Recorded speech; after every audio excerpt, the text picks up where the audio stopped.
This podcast is sponsored by nobody. Hey dudes, welcome to Splat from the Past, the only 80s themed horror and sci-fi show where things can get totally radical. Now today I will be welcoming the talented singer, dancer, actress, Elisa Heinsohn. You all know her as Jillian Beckett on the last season of Fame. She sang that classic song with Carol Burnett's late daughter, Carrie Hamilton, He Looks Like Romeo. Great tune there. And we're going to talk about that. She was also in a music movie called Joey, which is a cult film. Very obscure, but I guess a lot of musicians know it. She was also in a play that was televised called Woman of the Year with Barbara Eden. And she also guest starred on the short-lived series Dark Justice as a recurring character. And she teaches dance now, and we're going to get into all of that stuff today. And I cannot wait. My first full-fledged member of the cast of Fame. I love that show, and it's going to be spectacular. But I'm with a heavy heart to say, rest in peace, my friend and 97th guest, Mary Mara.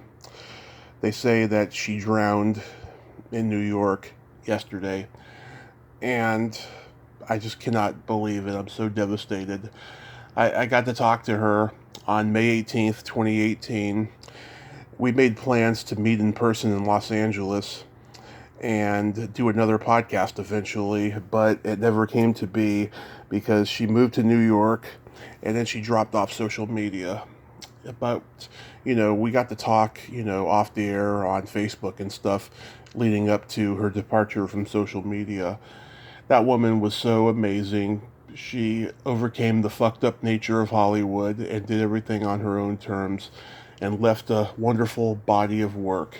She even survived the casting couch. She was an amazing, amazing woman. Mary, for old time's sake, let's do that double take. Perfect. Rest in peace, Mary Mara. Thanks for the time on May 18th, 2018. So yeah, here is my interview with Elisa Heinsohn. Hello? Hey, Elisa, welcome to the show. How are you today? I am well. How are you, Tommy? I am just spectacular. This is such a great honor. Thank you for taking the time today. Ah, fantastic. I'm happy to be here. Awesome. So, going back in time, what age did you start gravitating toward dancing? 2, probably. Wow. Yeah. My mother sort of put us in dance when we were very, very young. She had kind of a makeshift in her basement dance studio, kind of. She didn't charge anything. Yeah. Our neighbors and our friends came over, and yeah, that's where it started. Long time ago. So was your mom a dancer too? No. It's funny. She tells this story. She studied dance, through her childhood, and her dad was going to, work on the Panama Canal. So he was moving them to Panama, and they had a stopover in Manhattan for a day or something like that. And she happened to be walking by Rockefeller Center, and she saw a line of girls waiting to audition. And she said to her parents, "Can I please audition?" And they said, "Absolutely not." So they moved on to Panama. But I believe that is why, at the ripe old age of 17, that when I said to my parents, "Hey, I'd like to move to the city, Manhattan," they said, "Sure." Not sure what they were, thinking at that time, other than she had wanted to do that, and she got a big fat no from her parents. So. Wow. Are you trained in all types of dancing? I am. I started out as a ballet dancer, pretty serious ballet dancer. But when I moved to the city, it's interesting. I met an actor when I moved to the city. I was living with like 4 girls. I was the 5th one in a 1-bedroom. So lots of sleeping on the floor. And then they were friends with these group of guys that lived a couple floors above them. So it was kind of like a friends situation, where we'd all kind of hang out together every night and have toga parties and things like that in the 80s. Anyway, so I met one of the guys. He was an actor at the time. And he said, you have got to audition for the show, Oklahoma. You'd be perfect for it. In the show, there's a dream ballet. And at the time, I was strictly a ballet dancer. And so I auditioned. That was my first audition in the city, got the job. It was a principal role to play. I was dancing the role of Laurie in the dream ballet. You kind of have to know the show. But anyway, principal role of my first auditioning in Manhattan. I was like, this is easy. Yeah, I mean, obviously, it was not easy after that one audition. Oh, I bet. First audition I audition for it, and I get this great role. Anyway, I fell in love with the theater, fell in love with it. So immediately just started learning everything I could learn from, all the forms of dance to taking voice lessons to taking an acting class. And he changed my life, literally changed certainly my career course. But yeah, where are you from originally? Well, we moved a bunch, but I was in Ohio for most of my upbringing, and I moved from a small town in Ohio to Manhattan. Nice. Just knew a friend who had moved not too long before me, and I had graduated early. I was working, dancing with this company there in Cleveland, and anyway, she was like, "You're gonna love it. Come out and visit." So I went out in the spring, I think, of March, I think, of 1980, and fell in love with it. Yeah. Came home, said to my parents, this is what I want to do, and a couple months later, I was there. That must have been exciting, though, at that time, to go to the Broadway shows and stuff. It was amazing. I remember walking down, because the Broadway theaters, in Ohio, Hudson, where I'm from, I imagined these huge theaters. Well, and there are a couple of huge Broadway theaters, but for the most part, most of the Broadway theaters are small and off on the side streets, not literally on Broadway, right? So right. It just was amazing to see so many theater after theater after theater after theater down these streets, because I was living on, where were we living? On 53rd and Broadway. It was kind of like a high rise. Yeah. And so we would walk, everywhere. We walked everywhere and saw, back then you could, what we called second act shows. Right. I learned this from the veterans that I was living with, but you could go to see the second act of a Broadway show because no one was checking tickets. So I would see a lot of second acts. Nice. Nice. Yeah, that's not anymore. I mean, there's so much security everywhere now. I know. Yeah, I couldn't do that now. And then we would, there was standing room back then, not so much anymore, but you could see a show if you stood in the back of the orchestra. I think it was maybe $12, maybe $15 back then. Yeah. Mm-hmm. Yeah, those were the good old days. Yeah, New York at that time, God, had so many dancers that went on to pretty good careers, in the theater and the film and stuff. I've talked to Richie Aubains and Tracy Silver and Monique Mannon and all of these dancers that tell me just how magical that time was, and it's like gone now. Yeah, times have changed, as they should. But yeah, I was sort of at the tail end of this, where they, you would have a choreographer or a director would have a core group of people that they weren't all men, mostly men back then, but they would take their core group from show to show to show to show. In fact, there were some people back then that could do two shows at one time, believe it or not. They'd be in the first act of one and the second act of another. Yeah. Yeah, it was different times, but yeah, very exciting. It was, I was so young. I was 17, and just so exciting.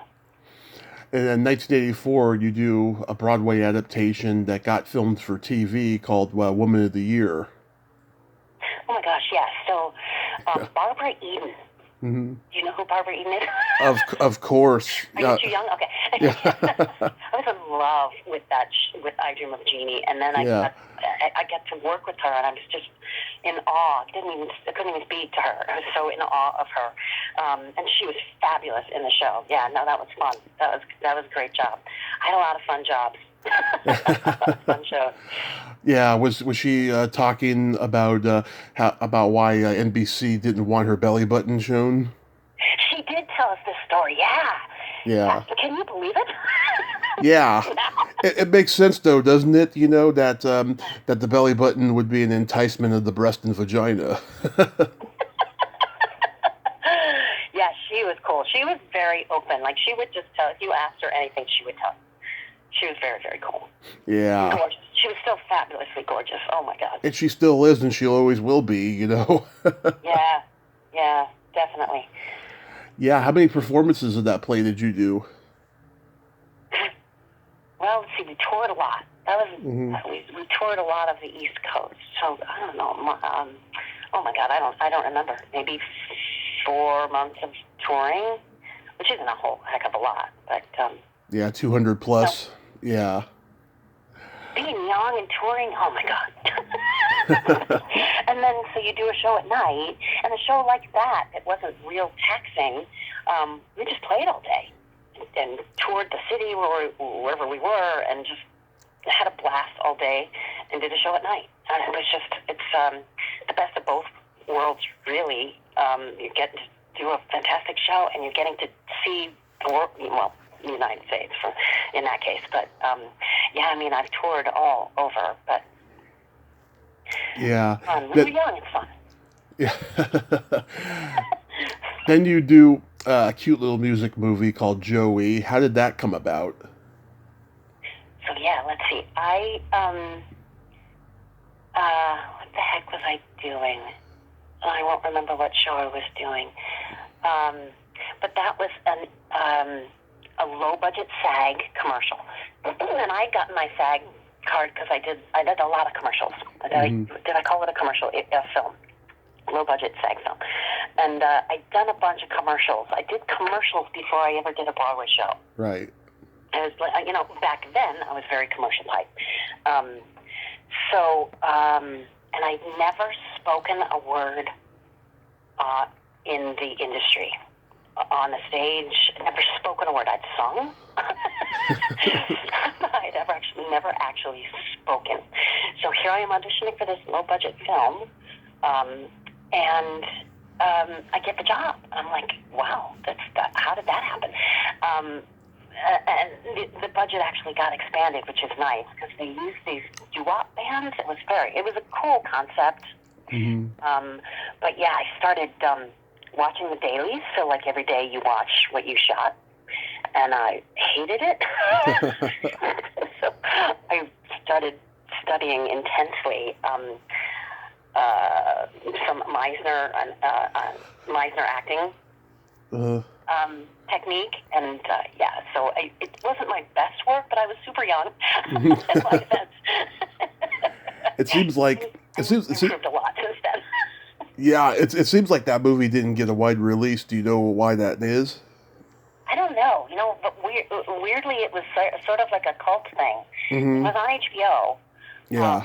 And years later, I had my son, and I was just hanging out with some other parents who had similar age kids, and they were talking about this movie. It's like, you're kidding, right? Yeah. No, it's like this cult thing. She goes, You were in that movie? Yeah, it's female lead in that movie. Yeah, anyway, weird. Yeah. I don't know why it didn't do any better, but probably because of the budget. But yeah, it was fun. I had a blast. Joseph Ellison, he was coming off of doing a horror film called Don't Go in the House. Oh, yeah, that's right. He was great. He really was great. He was very method. Mm-hmm. I don't know if you'd call him full-on method, but as a director, but yeah, he messed with me a little bit. It was cool. I mean, it was an amazing experience. I had my first, really acting job. Yeah. Pretty amazing first acting job. Yeah. What was Neil Barry like to work with? He was great. Nice guy. Super nice guy. And he had really good work ethic. For a young guy, Mm-hmm. he was not that. He wasn't screwing around. He was on set and 100%, 100% focused and there and present.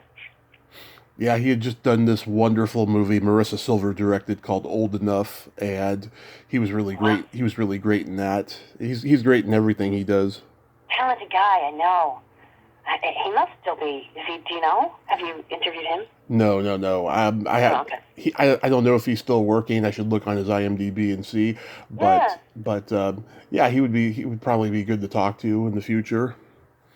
Cool. Yeah.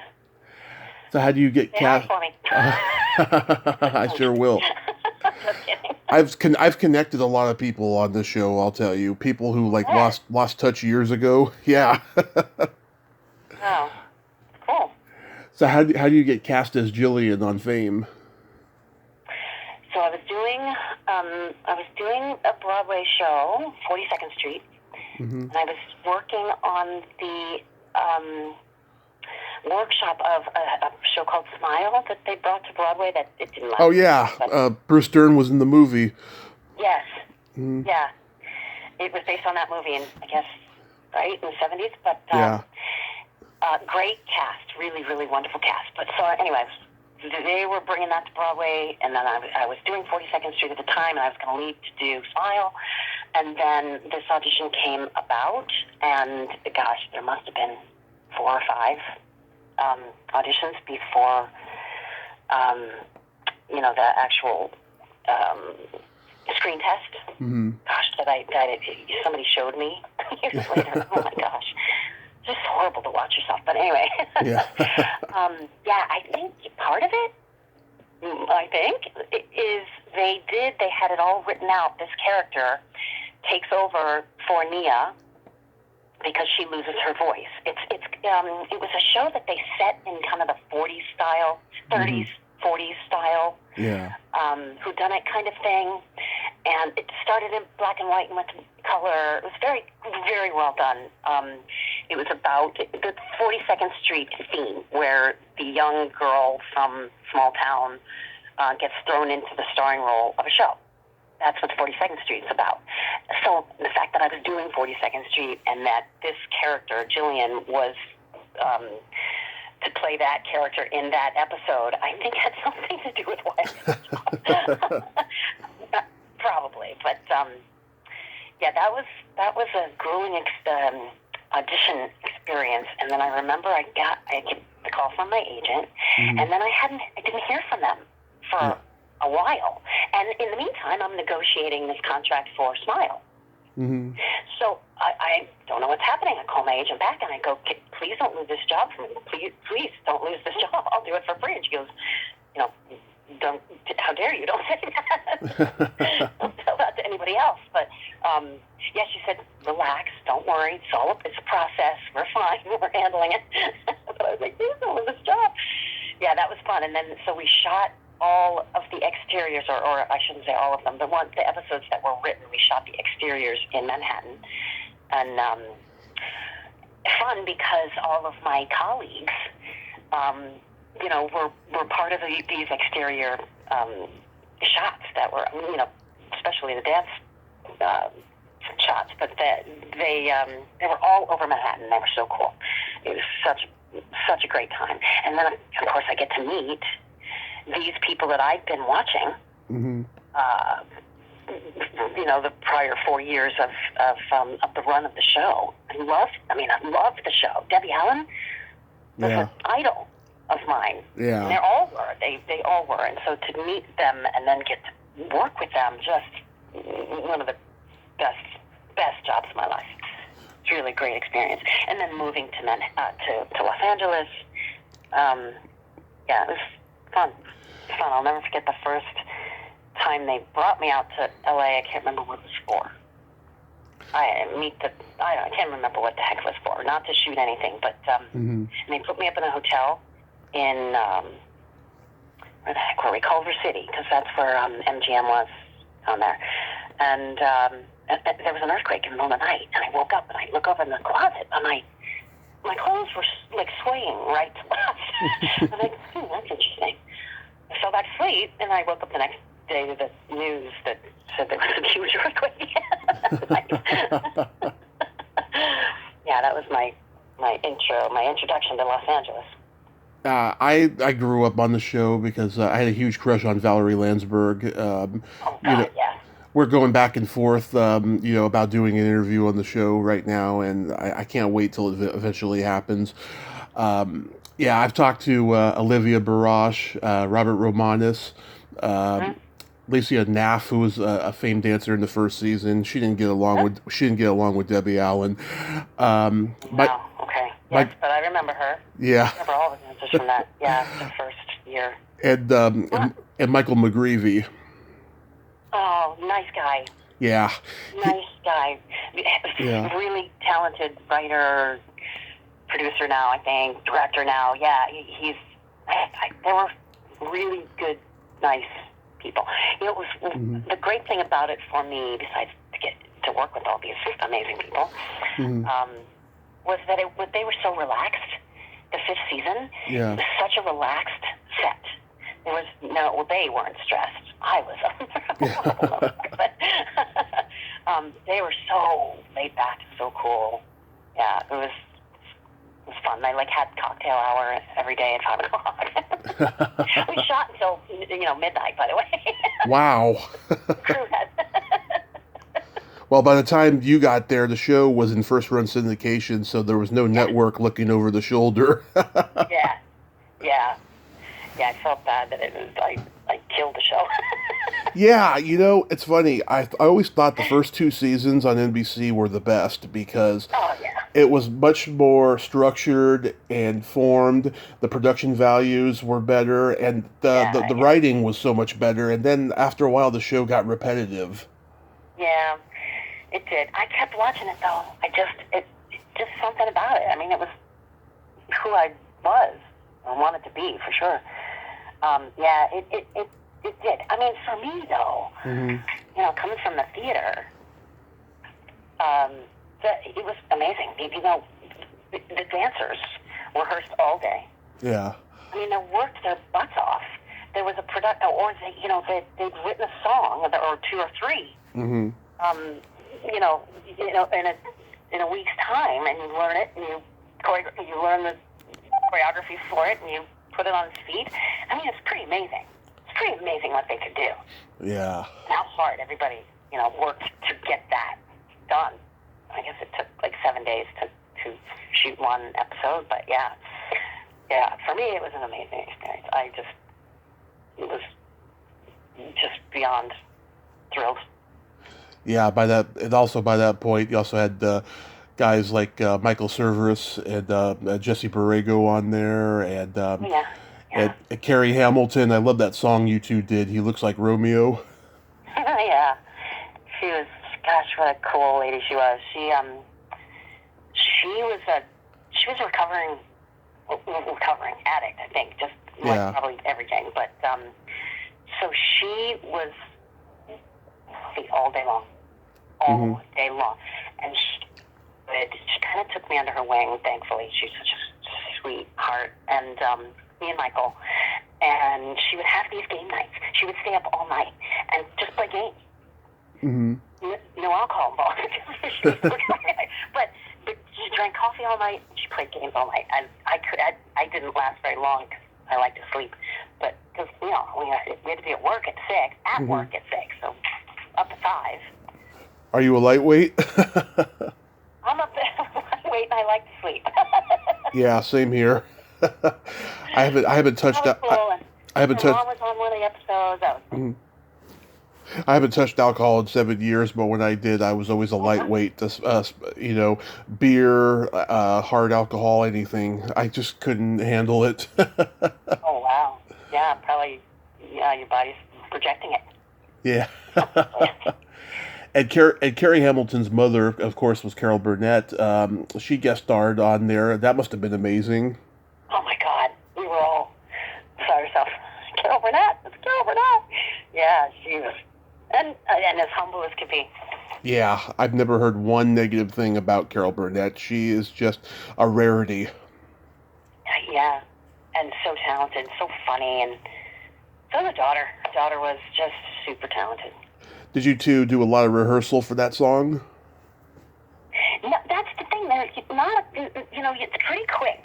You learn the choreography. Jaime Rogers was the choreographer at that point because Debbie was directing a lot of them. So I wish I worked with Debbie more, but whatever. Anyway, yeah, no, he choreographed. Everything happened so quickly. So we probably rehearsed it for a day, maybe or two, and then shot it. It wasn't a big production number, so it was, didn't take too long. Like some of those big production numbers took days. Yeah. I also forgot to mention Dick Miller was on that last season. I met him once. I met him once. Just a nice man. He really is. Yes. I remember 4 weeks before he died, I reached out to his wife and to get him on the podcast, and she said that they were both busy for the month. Then he died 4 weeks later, and then the following summer, I had her come on here and do a short tribute to him. And then I went to a convention a few months later and saw her there, and I was a little disappointed. I thought she would be a lot more warmer to me, but I'm glad I did that though, at least. Yeah. Oh, wow. I don't think I ever met her. Yeah, Lainey. They married? Yeah, Lainey. She was the stripper in The Graduate. Oh, that's right. Yes. Yeah. Did you have you ever done the Fame reunions? No, I haven't. I think the Dome last episode has not aired. Mm-hmm. In the UK, or I guess out of the country, I guess. I don't know, something like that. But they reached out, and I was like, I'm happy to do whatever I can do, like send a video kind of thing, just to say hi. I'd be happy to be involved. I know Michael got involved this last time. Mm-hmm.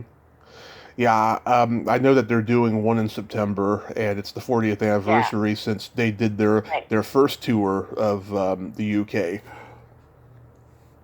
There's all this footage of that tour too on YouTube of them on like Top of the Pops and stuff, and then it's funny to see it, because knowing what happened behind the scenes, they did a lot of drinking and partying.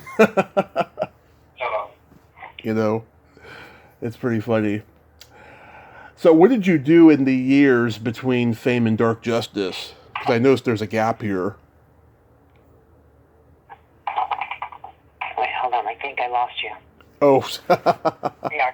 Sorry. You said, so after Fame... Mm-hmm. Yeah, there was like a 5-year gap between that and Dark Justice.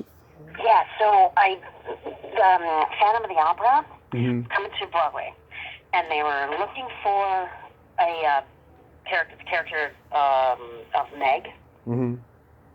And I was still in Los Angeles, and a friend of mine said, they're just searching high and low. I guess they hired somebody, and she couldn't sing. I don't know, something happened. I don't even know what the hell happened. But so they fired her, and they were looking for a Meg. So the Meg had to not only dance, but be on point.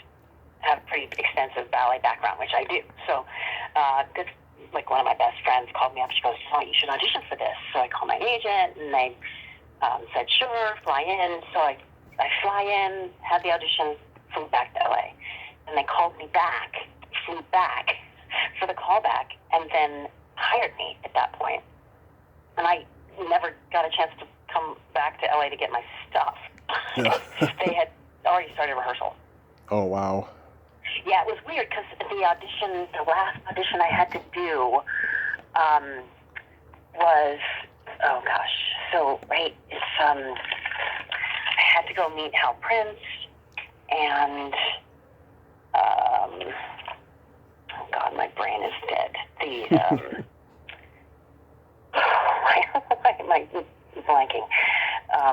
Andrew Lloyd Webber, I'm sorry. Yeah. So I went to Trump Tower, because that's where Andrew Lloyd Webber was living at the time, and had to meet them. I can't remember. Yeah, I think they had me sing for them there, too. So there I am in Trump Tower at Andrew Lloyd Webber's apartment, and Sarah Brightman's there on vocal rest, so she didn't say anything to me. And then they just said, thank you very much, and I left. This was before I had booked, gotten the job. Mm-hmm. And decided, because my flight was, I don't know, that might have been Sunday, and my flight was Monday night or something like that. I go down to the shore with a friend of mine, and the next thing I know, I get a call from my agent to say, show up at rehearsal on Monday morning. I can't remember where the rehearsals were. Anyway, and I go, okay. Yeah, you have to meet Cameron McIntosh. So, okay, so I still hadn't officially gotten the job, apparently. So I show up, and they have, they're in rehearsal, and then they have everybody sit in a circle, the cast sit in a circle, and everybody one at a time stand up. I had met Cameron, and then we sat in a circle, and everybody had to stand up to say who they were playing. And it came to me, and I stood up, and I said, I guess I'm playing Meg Cheery. I guess, because I had no contract, I hadn't signed anything yet. Anyway, yeah, so that's what I ended up doing for the next, that opened in 88.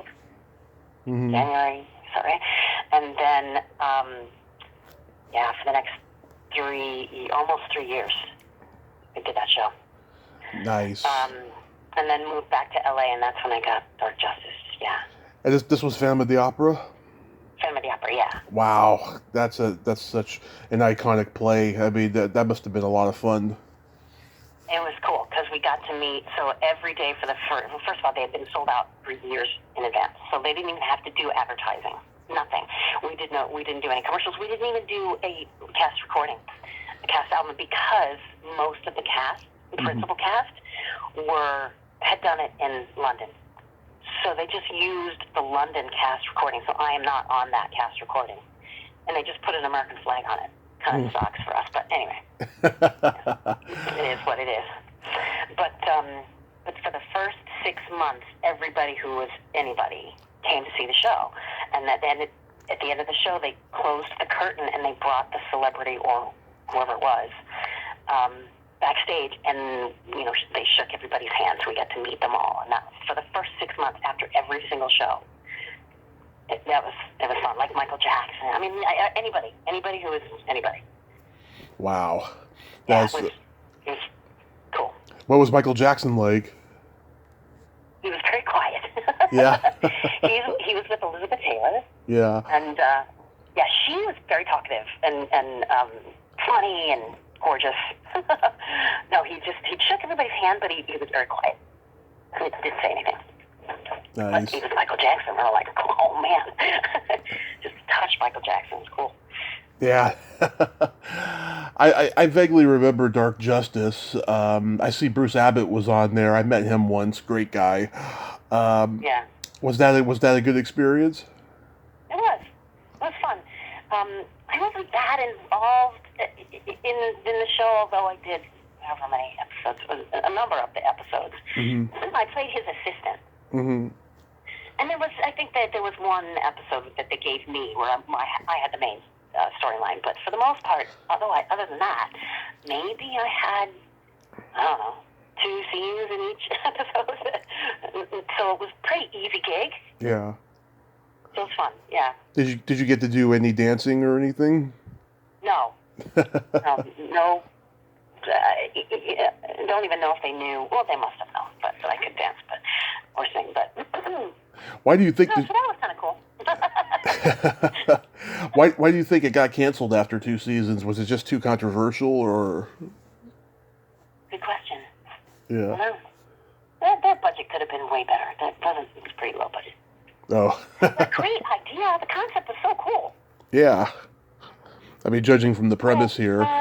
Yeah, it lets his hair down at night and turns into a vigilante. It was such a cool concept. Who knows? I don't know what happened. I don't ask any questions, Tommy. I just, Yeah. I think to tell me, and then I go home. You guest starred on Caroline in the City. How was that?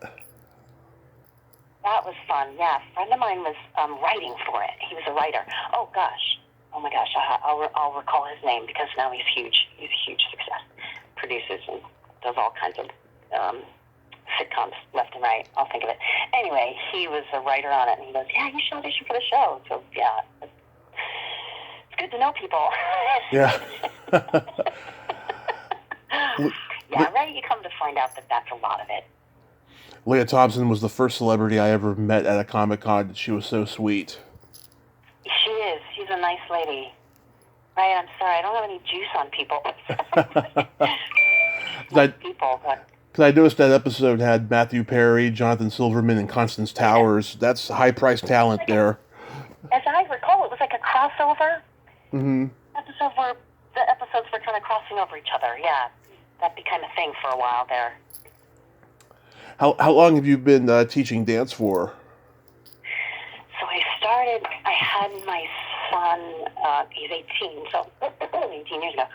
And then a friend of mine said, "Hey, how do you feel about opening not just a dance studio? It is more like I still have it, a performing arts studio where it would encompass everything. So very much like what you have to do in this industry, or certainly what I experienced, is the more I could do, the more I worked. Mm-hmm. So I learned to do as much as I could do, just to be able to work as much as I could. So that's kind of what we do, and this was 15 years ago that we opened it. And we're just a learning facility. We don't do any of the competitions, so we're really literally we are there to train you to get you ready for if you want to go and do these competitions. But we're solely there to train and give them the best possible training that we can. Mm-hmm. It's fun. It's good to kind of pass that on, right? It's the only thing I know. The only thing I know how to do. So, for me to be able to pass this on to anybody who'll listen, anybody who will have me, I'm happy to do it, and we're having a good time, and we made it 15 years through COVID and everything. So, and I don't know, Rachel Zegler was a client of ours, and she had left. She played Maria in this last movie, West Side Story movie. Mm-hmm. And she had left, a couple years prior to when she got this job, and I got an email from her. And she said, "Hey, I just wanted to let you know that I'm screen testing for, Maria and West Side Story with Steven Spielberg, and, they're telling me that they're pretty sure I got the job, and I just wanted to thank you." Anyway, so sweet. And she reached out just to say, "Hey, I think this is going to happen, and thank you for everything you've done for me." And she was so amazingly talented. She just killed it. She's a good-hearted. She worked her butt off. She researched. Even when I knew her, she did her research. And she saw every show she could possibly see. I was going to take her to my agent when she was a client of ours. Yeah. Her voice was, I knew it. It was phenomenal, and I knew it. I knew she had it. So I was going to take her to my agent, and I went to her mom. Mm-hmm. And I said, I got a pretty good agent. I work commercially with them a lot, but they have a really good, legit department. And I had set it up, and the interview was all ready to go, and the mom backed out at the last second. Oh. Call my agent and say, "I'm so sorry." But mom got nervous and she backed out. But yeah, it was meant to be. She got this job through social media. It was meant to be. She's so super talented and a good person, and good. Not enough good things could happen for her. She's that good of a person and that talented. So yeah, we're thrilled for her. Yeah, I haven't gotten to watch the new West Side Story yet, but I've been hearing a lot of things about it, good and bad. So I'll eventually get around to watching it. She does a great job. They all do great. The actors are amazing. I guess if you're a diehard Robbins fan, you miss the choreography, but yeah, you know. Yeah. It's what it is. Do you get a satisfaction teaching that you don't get when you're actually, performing? Um, do I, so, are you kind of saying, do I miss the performance part of it? Well, do you prefer teaching over performing? No, not necessarily, but, um, when I was, let's see, I was doing, what was I doing? I was doing a production of a chorus line, Mm-hmm. and, met, the love of my life. Actually, we've met many, many years ago, but, we just worked together again doing that show, and, we just kind of talked about it because I was older. And I was like, I think it's now or never. Do you have any interest in starting a family? So we talked about it, and we're like, yeah, let's do it because it's now or never. Especially for me, for my clock ticking. Mm-hmm. So we bit the bullet, got married, had a kid, and then since then I was 41 when I had him. I just kind of that desire to work that hard left me. I think because I was an older parent, I just put all of my focus that I had put on myself for 41 years, I put into, doing a good job or trying to do the best job I can to raise him. So it just kind of happened, and it was okay. Mm-hmm. Yeah.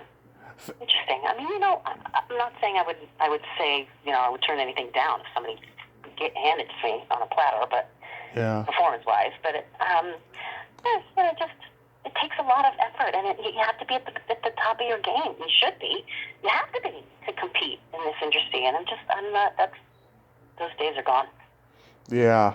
Fame was influenced by a chorus line. Did you know that? I did not know that. Yeah. What's the guy's name who wrote Fame? He saw a chorus line. It was like the biggest show, on Broadway at that time. Yeah. And he's like, was it Christopher Gore?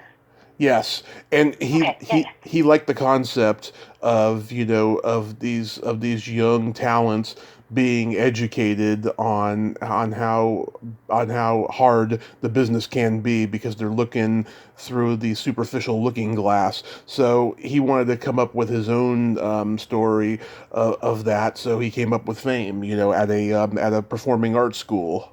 Wow, interesting. Yeah. And that's for the movie. Yeah, that's interesting. Yeah, one of the best shows I've ever done. Of course, fine. Yeah, that's such a great show. It ran for years and years. It did. It was the longest running show. I think until Cats took it over. But anyway. Yes. Great show. I mean, and the stories that are real stories from again. So Michael Bennett had this core group of dancer singers that he just took with him whatever show he was doing. He took them with him, and they were sitting around one day, right, talking about their stories, and he was like, "This is brilliant. This is your show." Yeah, just wow, that's so cool. That connection. I did not know that. Thank you. Absolutely. And thank you, Elisa, for coming on today. You are such a wonderful person, and you are doing God's work, by lending your gift to the young minds out there. Oh, that's so sweet. I hope I'm passing on, some good stuff to them, good and bad. I try to give them the good and bad side of it, so they're ready for it. You definitely are. You have yourself a great summer, a great day, and please be safe out there. You as well. Thank you so much. This was fun. Thank you so much. Okay, bye-bye. Have a good one. Bye-bye. Well, there you have it. Elisa Heinsohn, ain't she a sweetheart? Oh, what a nice lady, hon. Great stories there about Fame and all the Broadway she's done. I loved talking to her. Well, until next time, this is Tommy Throwback Kovac saying, there's no shame in living in the past, because the present sucks. Later, dudes.